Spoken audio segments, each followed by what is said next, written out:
is up YouTube? IDM here and welcome to the setup tour late 2021. I apologize for the audio. I'm just recording this from my iPhone. Tends to be the easiest way to do it is just record from the iPhone and just kind of do a walk around and explain everything that I'm using. But I wanted to show you guys the setup, all of the equipment that I use. This is pretty much a fully capable live streaming setup right here. I can live stream from my nice camera. I can live stream iPhone screens. I can live stream iPad screens. I have a really nice face cam. And I'm pretty excited about this setup. It's slightly different than it was before at the old place. So this is in the new townhouse. And interestingly, I used to have a dedicated office for my desk, and now it's kind of meshed in with the living room, which I think is pretty cool. I'm pretty excited to have it set up like this. So over here is the office area, and then over here is the living room area, basically. So multi-functional space here, and a pretty big space. I need to put stuff on the walls, pretty tall ceilings here. Need to put stuff on the walls to control echoing. You're probably hearing echoing on my iPhone, but when I use my nice microphone, you probably will never notice any kind of echoing. So I'm gonna walk you guys through all of the equipment that I use. Like I said, my setup is slightly different here than it was previously, so I wanted to show you guys everything I use. Plus, a lot of people ask me a lot of questions about the equipment that I use. You know, how do I live stream an iPhone screen, or how do I live stream the iPad screen? How do I, live stream from a pretty nice camera? And I'll explain that as we go. So the desk that I do use is a IKEA desk. I can't remember the actual name of the desk. I'm sure if you search IKEA, you could find this desk, but it's a really nice minimal desk. It's just a white desk, white top, and very basic. And I actually really like it. I think it looks good. It goes well with this style. And yeah, so we're just gonna go through everything here, and I'll try my best to explain everything. So the chair that I use is a pretty regular chair. I think it's from Staples, maybe. I can't remember. It's like Staples or Office Depot or something like that. It was like 150 bucks. It's not a crazy like $2,000 chair, which some people get, which I think would be pretty cool with this setup, but I just don't want to drop $2,000 on a chair. And I'm pretty happy with this one. It has a mesh backing, so you can obviously see right through it to the desk, which I think is a nice, effect. And it's just a nice chair. 150 bucks gets you a pretty nice chair. It's got metal legs, full solid metal, so it's nice and weighted. Mesh back. I've had this chair for about 2 years now. It's got nice back support, and I can sit in it for 8 hours a day, no problem. And I have sat in it a lot, and there is no tears, there's no fabric coming apart. It's just a really nice basic chair. So that's what I use. Again, like I think it's from Staples. Below that, I do have a footstool so I can kick back and be comfortable as I'm working. So a little footstool down there. But one thing I like about this setup is my cable management. Now, it's pretty good, but it could be a little bit better, and I will improve it over time as I pick up more stuff. But from this view, you can't see any cables below the desk from this angle. So from normal standing, normal walking height, you don't see any cables. But if you crouch way down here, you can see that's how the cabling is set up. So pretty much I turned it into a harness, basically, and I grouped it together, and I used electrical tape to group it together. Now, like I said, I can improve this a little bit. I can, tidy it up a little bit more and lift it up a little bit higher than it is, so then it would be truly, not visible. And the cabling basically routes over to the right side, and this needs a little work over here because I don't like looking at that. But I do have everything readily available, chargers and stuff like that I need to grab. So there's one thing I could add to this setup that I think would look really good, and I'm probably gonna do it. And I believe it's by the company Blue Lounge. They make a cable management box that fits surge protectors, and I think that would be really nice for that corner, to just have a little box down there with all the cables going into it. and then hiding the last little bit that's hanging right there. So we're pretty close to perfection, a little bit more to go on the cabling, but from the normal viewing angles, when you're walking by and when you're looking at it, you really don't see any cables whatsoever. It's pretty much hidden in that corner and all tucked up below. So pretty nice effect for cabling. So I guess we'll go to the desk now and I'll go through from left to right. So over here, I literally just have my iPad with the Xbox controller.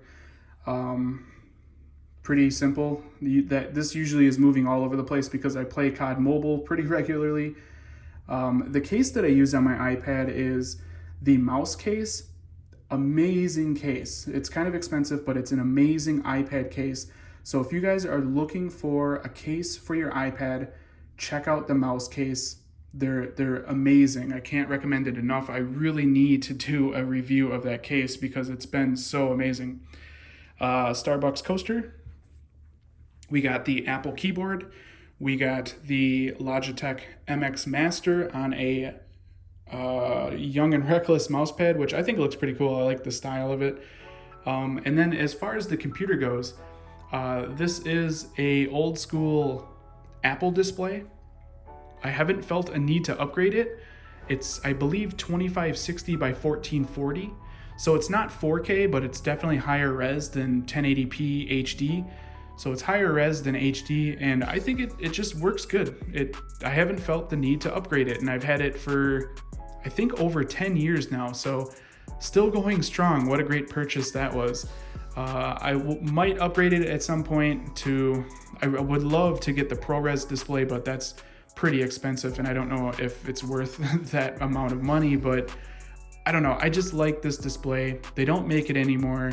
You could probably find it on eBay, maybe, but Apple does not sell it anymore, and I think it's just a cool looking display, and it works great in 2021. Now, connected to the display, my main computer is the newer Mac Mini. This is the M1 Mac Mini. I've talked about it quite a bit.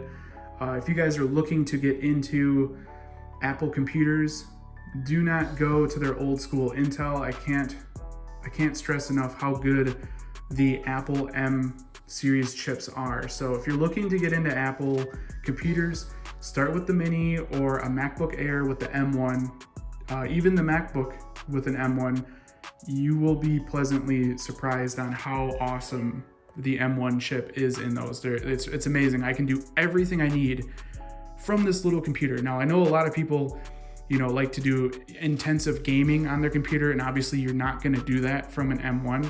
You're going to need to go custom PC route, but for what I need it to do, this works great. And with this display, it's just a very simple look.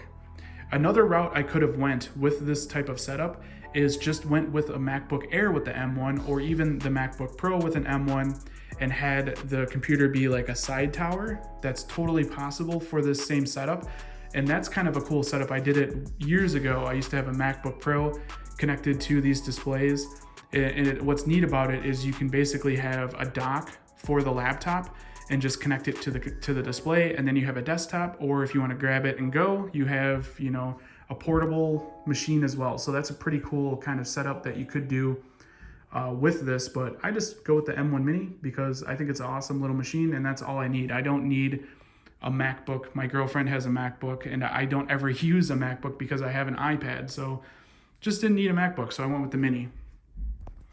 On top of the display, I have a Logitech HD Pro, I think it's called, face cam. Forgot I had this. I found it, and during the move, I hooked it back up. So we got an HD face cam for videos now, so that should look a lot better. It also does really well in low lighting, which is pretty cool. So nice HD face cam. And behind the display, I have my microphone, and I like how I have this set up as well, because from most of the normal viewing angles, you can kind of see it there, but you can't really tell that I have a full-on microphone behind the display. So if I just go ahead and lift it up and give it a little turn here, boom, we got my microphone. Now this is a blue microphone. It's the Spark. They don't make this model anymore, they do have an updated version. I'll link in the description. And I'd like to mention that pretty much everything I mentioned should be linked down in the description for the most part. I usually keep them linked in every single video in the description. So we have a fake plant here. This is the only fake plant in the living room. This is the one on my desk. All the other plants are actually real plants. Next to that, we have the Grove Made dock. I really like this dock. People ask me about it all the time. It's real wood, it's real metal, it's heavy. And this is the dock that I keep connected to the computer. So if I need to, you know, put this iPhone into the jailbroken state, I just put it in this dock, boom, jailbreak it, I'm good to go.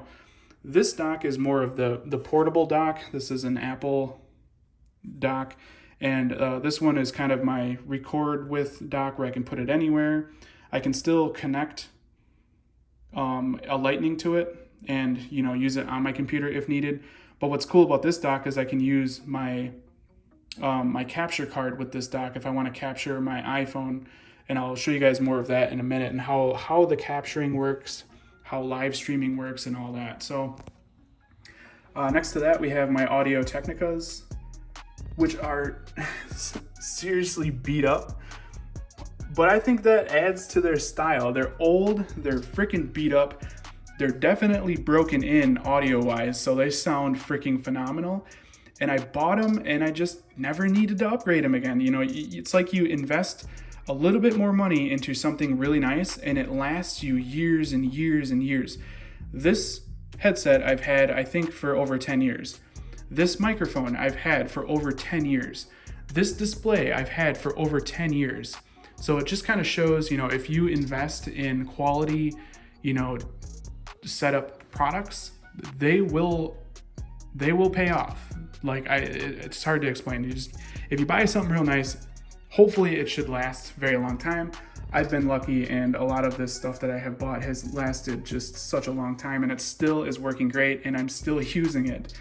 The headphone stand is called Cosmos. I got that from Amazon. I don't know if it's still available, but it's just a matte black headphone stand. I think it looks good with the Audio Technicas on it. I do have Govee LEDs. It's Govee. I don't think I have that linked below, but it's Govee. As you can see, there's cool effects where it kind of changes color and stuff like that. So I have that LED strip on the back edge of the desk. And then this is kind of the power button here / change the mode and all that. It comes with a application that I can customize it. That's what I usually use, but there is hardware buttons if you ever wanted to change it like that. I have another LED sitting down there, which can be controlled via app. And then the other LED for that pair is behind the TV, which you can't really tell during the day, but it looks really good at night. Having that corner illuminated with an LED, I think looks really good. And then you go over here, and then this whole corner is kind of lit up as well with the desk glowing. It's a pretty cool effect. Just a regular lamp here. I do have LEDs in here. These are almost pure white, so it really makes videos look clean. My desk looks actually white. If I had, like, I have another LED, so these can be changed with an app, the color of them. But if I have the yellow on, it tends to look a little bit more yellow, so I can kind of play with my lighting with these bulbs depending on what I want. But usually I leave it on the two pure white ones, which just makes, you know, recording look the best. Going over to the cube organizer here. So I have some stuff here that I use with my setup. This is the main camera that I like to use. It's the Panasonic Lumix G7. And I can live stream from this camera with a capture card, which is pretty insane. So I can live stream from this camera, and pretty much this camera will have this view right here. So I have my iPhone in the camera's view. So I can live stream with this view with a really nice camera, which is pretty insane. So this is going to be, for the most part, a permanent home for this camera, unless I'm doing like a case review or product unboxing or something like that. So this camera is gonna live here, and pretty much it just connects to the capture card via HDMI, which again, I'll show you guys how the capturing and stuff works here in a second and what I'm using to do that. Just on a nice tripod. I have another tripod here, a cheapo one, a bunch of batteries and charging stuff there with a rabbit fur. I don't know, I like it. Couple real plants. In the cube organizer, we got the old Halo guys. Thumbs up if you remember those dudes. And some iconic cases, if you guys remember the reviews on those. And then we got some 12 Pro Max cases there with the 12 Pro case boxes that they came in. I think they look cool. The M1 Mac Mini box, my YouTube plaque for 100,000, and then just some cube organizers. And I still have in this cubby the original Beast Mac Mini, so he's still here. I should really sell that, I think. Get some good money for that thing. But yeah, just some organization there. So that's pretty much everything I use. On the right hand side here, I do have some USB hubs, if I can get an okay angle of them. So these are just a couple of USB hubs down here that I connect multiple things to, that's required for this setup. But the big question is capture cards and streaming this camera, or streaming an iPhone screen, or streaming an iPad screen. Now, I'm not going to get into the software part, but just remember I use OBS, and I will do a dedicated software video that will pair very nicely with this video. So I'll explain OBS in that video, how I made overlaying, how I record an iPhone screen and display it there with a face cam. And also I can use this camera to live stream, which is pretty cool. What's neat about being able to live stream this camera is if I want to jailbreak an iPhone, I can stream it from this camera and I don't have to worry about capturing the screen of that iPhone that I'm jailbreaking, because when you stream an iPhone screen, if you reboot it, it kills it from video. So you can't screen capture an iPhone when it's obviously rebooting. So that's why I can do it this way. So if I wanted to live stream using different jailbreaks, I could do that, which is pretty cool. Now, basically the way this works is I'm using a capture card, and I'm gonna get under my desk and show you the capture card. It's kind of expensive. I think they're like $115 each. I need a second one. So right here is the Elgato Cam Link. This is a capture, basically a capture card. And the way it works is an HDMI is fed into the capture card, and then that goes to my computer through USB. So this can capture in 4K. It looks really freaking good and it works really fucking good. But they're $115 each. So I have one of them, and I need a second one for this camera. So the one that I have is what's used to capture the iPhone screen. And the way that it works is I have this cable here. Let me pull it out. I have this cable here. So this is the HDMI that's connected to the Elgato Cam Link. So this HDMI goes into the capture card, which then goes into my Mac Mini via USB. On this, I have, and I forget what Apple calls this freaking thing, but I think it's like an AV connector. Pretty much it's Lightning to HDMI and Lightning. So the Lightning cable that's connected here is just for charging. So this allows me to charge as I'm capturing the screen. And then obviously HDMI is for capturing the video of the screen, or the video of the screen, which then goes to the capture card, which then goes to the computer. And then at that point I can use OBS and use the Cam Link as a video input and stream the screen. I can live stream it, I can record it that way, I can do videos that way.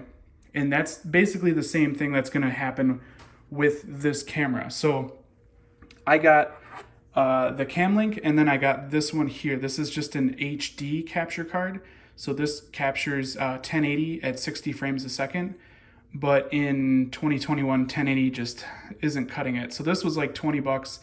The cam link is 115, so I'm probably not gonna really use this one. I'm not sure yet. I could use it for a different cam if I wanted to, but this pretty much just didn't do what I wanted it to do, but I wanted to get it to try it out with this camera. But like I said, I need to get another cam link for this camera specifically because this camera is 4K and it just doesn't look good when you have a 4K camera and then a 1080p capture card. So I need to upgrade the capture card for that. So I will be doing that soon. And then that way I can have simultaneously, I can have this camera hooked into the Mini. I can have this cable connected to an iPhone into the Mini, so I can screen capture. I can record outside of the iPhone. I can live stream jailbreaking. I can just do a bunch of really cool stuff. Basically, I can stream in a lot of cool ways. I can just do a lot of awesome stuff in terms of recording in that method. So that's basically the setup. So the capture cards are new. I'm going to expand on that by getting another one.